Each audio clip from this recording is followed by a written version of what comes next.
Welcome to the F-Bound Podcast. I'm your host, Shannon Schroeder, Executive Function Coach. I help neurodivergent women learn tips and strategies to improve the life skills that will help them be successful.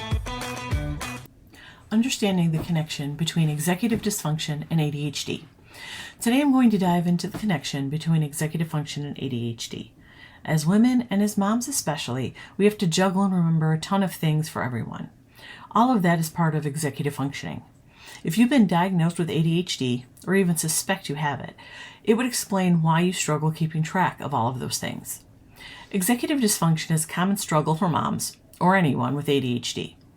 When your executive functioning processes aren't working, it will lead to difficulty managing daily tasks like planning, time management, and organization. ADHD is a neurological disorder that affects attention, hyperactivity, and impulsivity. While executive dysfunction is not a diagnostic criterion for ADHD, the two often go hand in hand. Before diving deeper into the connection between executive dysfunction and ADHD, let's take a closer look at each of them. What is executive dysfunction? Carl Pribram is credited with coining the term executive functioning in 1973. Executive dysfunction refers to the difficulties with the cognitive processes that control our ability to plan, organize, and initiate and complete tasks.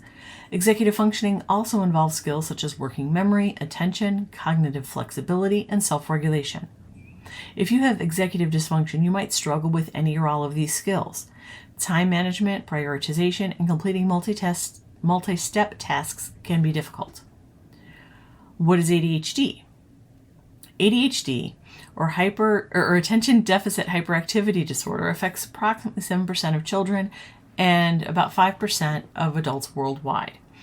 Its symptoms are inattention, hyperactivity, and impulsivity.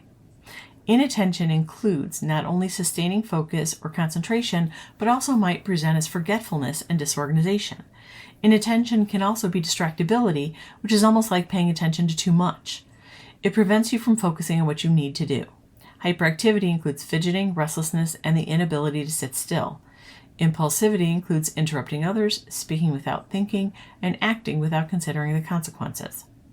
With the rise of social media, I'm looking at you, TikTok, many people have started to recognize the symptoms of ADHD in themselves. However, the only way to be truly diagnosed is through an official assessment. A clinical assessment is completed with a licensed psychologist and involves an interview, rating scales, and observation. The key here is that the symptoms that are present impair functioning and are not explained by some other condition. You might exhibit symptoms that seem like ADHD, but if they are not causing an impairment, you probably don't have ADHD. That said, over the past few years, I've seen a lot of women get diagnosed as adults. This diagnosis has helped them understand why they've been struggling, but it's a long process to make effective changes in their lives to improve their executive functioning. The connection between executive dysfunction and ADHD.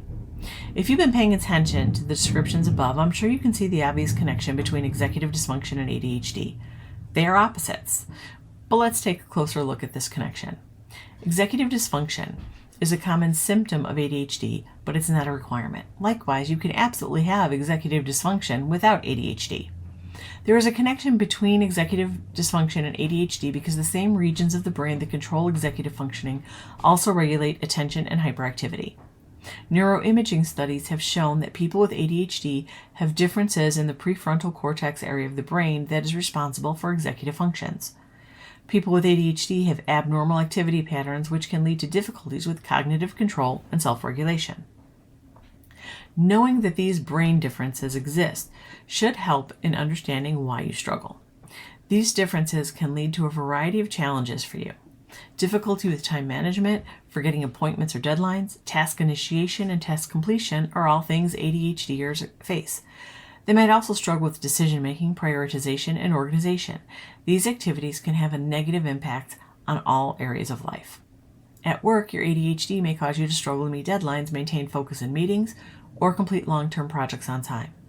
Meeting deadlines and working on long-term projects require an enormous amount of planning and prioritization, which is challenging. In school, students with executive dysfunction will often turn in assignments late or not at all. They have a hard time studying because they can't focus for extended periods of time.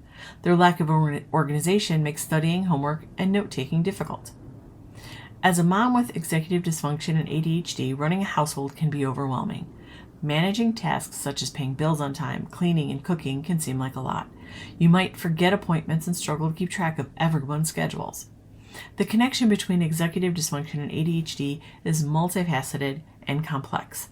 These challenges can impact every aspect of your daily life. Understanding these connections can aid in developing tools and strategies to manage the difficulties you face and help you improve your executive functioning. Managing executive dysfunction and ADHD. As I mentioned, in order to be diagnosed, you need to seek professional help, and that diagnosis is the first step in learning to manage your executive dysfunction and ADHD. Your healthcare provider, psychologist, therapist, psychiatrist, can help you determine the best course of action for you based on your needs and lifestyle. Treatment for executive dysfunction and ADHD can be a combination of medication, behavioral interventions, and lifestyle modifications. I'm not going to talk much about medication because it is so very personal for every person. You have to go through a medical doctor, usually a psychiatrist, but some primary care doctors will prescribe. It takes time and trials to find the right medicine at the right dosage. When you're talking about medicating kids, sometimes there are rapid changes because they are growing and changing so much. As an adult, things are typically more stable. But as women, we know we face hormonal and body changes that affect medication.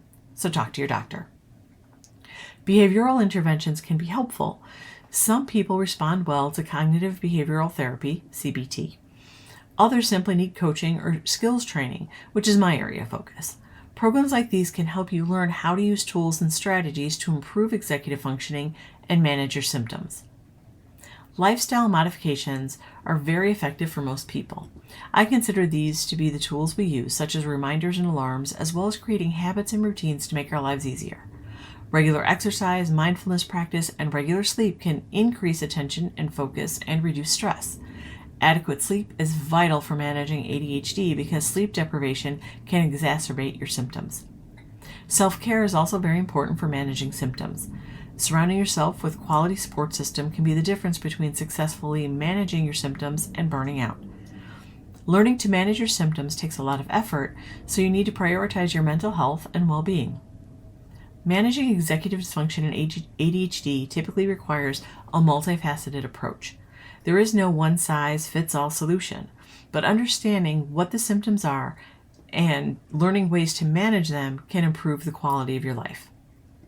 One last thing I want to mention is that many coaching programs can be super expensive. For many moms, that's a deal breaker. They will pour all of their energy and money into anything that will help their kids, but they're not willing to do the same for themselves. I'm not going to try to convince you that you should. What I am going to say is you can educate yourself with lots of free information, like my blog.